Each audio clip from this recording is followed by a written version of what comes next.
Good morning. We're going to talk more of my strategic selfishness, and I'm going to explain a little bit more about what I mean. So you want to, let's talk about a job.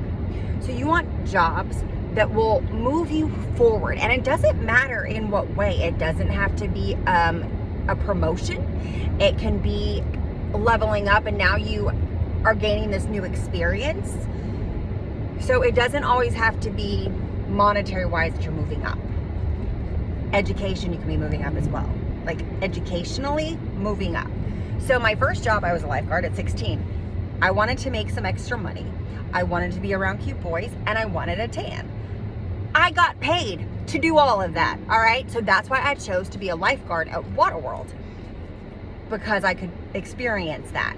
So I found a job that worked for me. So I'd always tell my kids, find a job, that is gonna pay you, but then you'll also get another benefit. So if you want a discount at Target, well, go work at Target. You'll get paid plus their discount. So always find a job that will give you something in return more than just what you're being paid, right?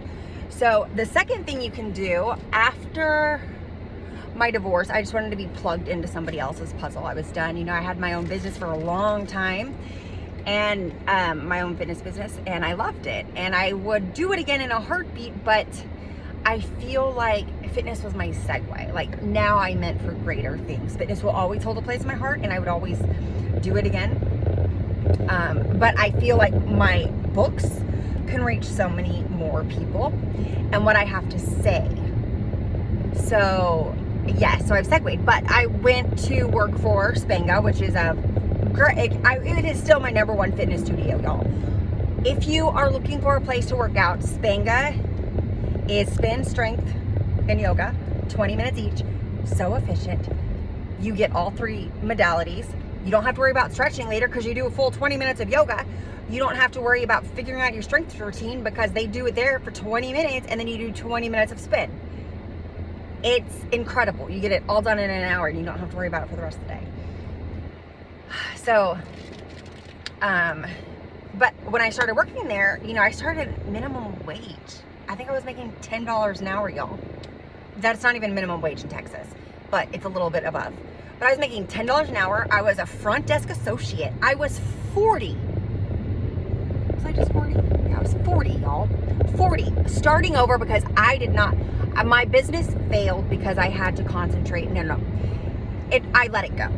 I let it go because I had to focus on at that time, my husband's mental health. And I couldn't focus on both.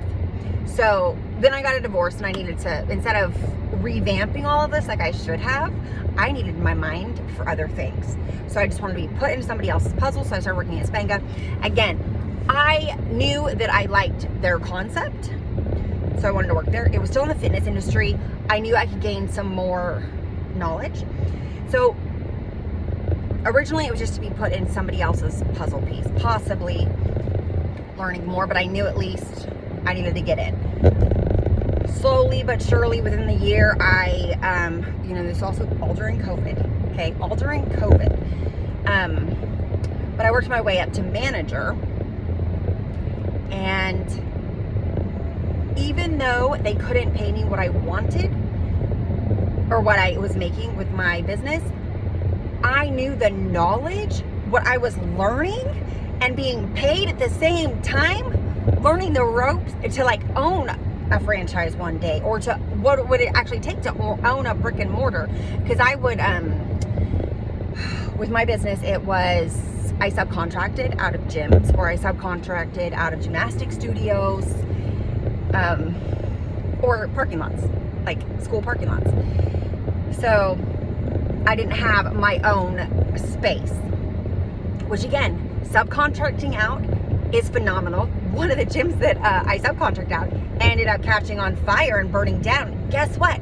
Because I didn't have that bill, because it wasn't my building, I was just subcontracting, I didn't have to deal with any of it. All I had to do was find a new place to take my people to, and I did. So that's strategic selfishness, where you realize that what do you have to give?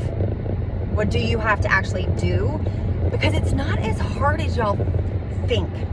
Using strategic selfishness and getting what you want, you just have to be open to realizing that you've got to give other people what they want first and see the whole picture and not just the $10 an hour. Because at first when I was just getting $10 an hour, then we went up to 15, and then I got paid a salary once I made it to manager. And that whole process, I mean, that education that I got there, because I was put through the ringer, because I was thrown to the wolves. I mean, there was just so much. I worked hand in hand with the owner. And I learned so much in that year and a half. And then I became an instructor. And I moved away from the management part, because then I started working for my dad doing outside sales because he wanted to retire. Okay, so this is all like me from 16 to now, where I'm still, my dad's now retired. He sold his company to Office Depot. So I now work for the independent side of Office Depot. But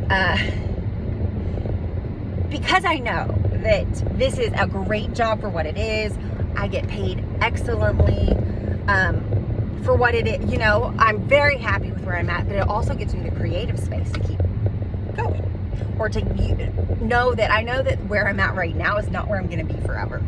I know that this is not going to be a lifelong job per se, but it could be. But what I do want is to write books and to, you know, reach people. I don't care how I reach people. I just want to reach people. And if I don't reach you, that's fine. If my message doesn't resonate with you, that's fine.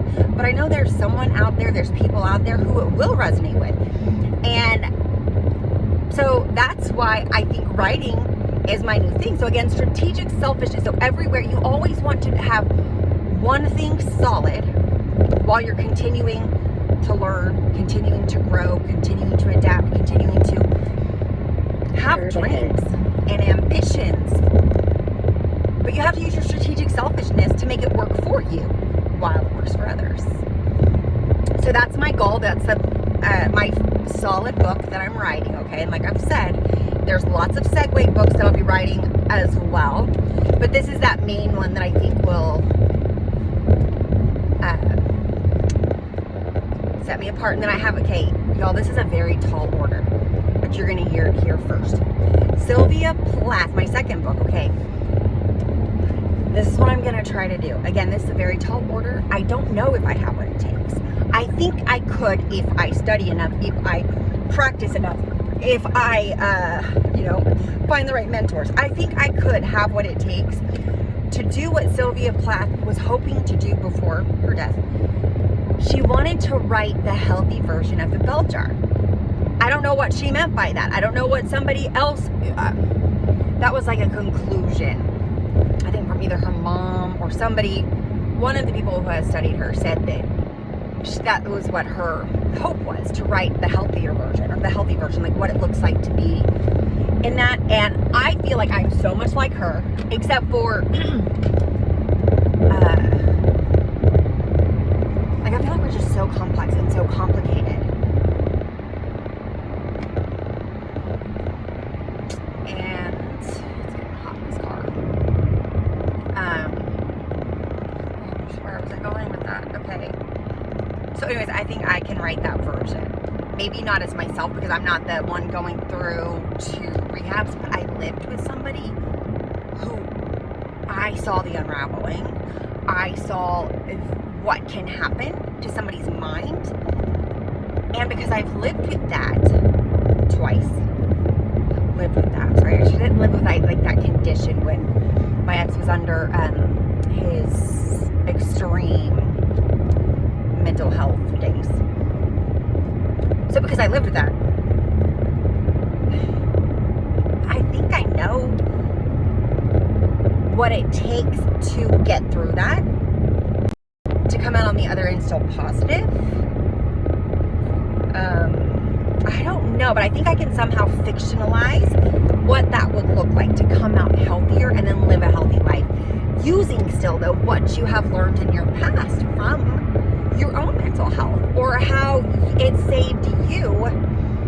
Because my okay, this is about to be 10 minutes, and I'm gonna probably cut it because I don't want it to cut me off. But I just have so much I want to talk about and say and think about and process through all of this, but y'all, that's my tall order, okay? That's like my ambition. That's like before I die, I want to write my dad's biography.